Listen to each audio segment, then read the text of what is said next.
Hey guys, today I have got a BMW 140i in for misfires on multiple cylinders. Checked sparks, ignition coils, injectors, everything is fine. I did the smoke test and the smoke was leaking from this pipe which is coming from intake manifold and going to the turbo. I repaired that one, then after that it's got a smoke leak. I'm going to attach the video as well here.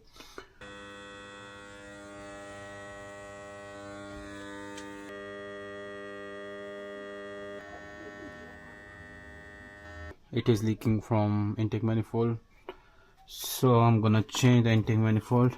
Gas case on this one. Let's begin.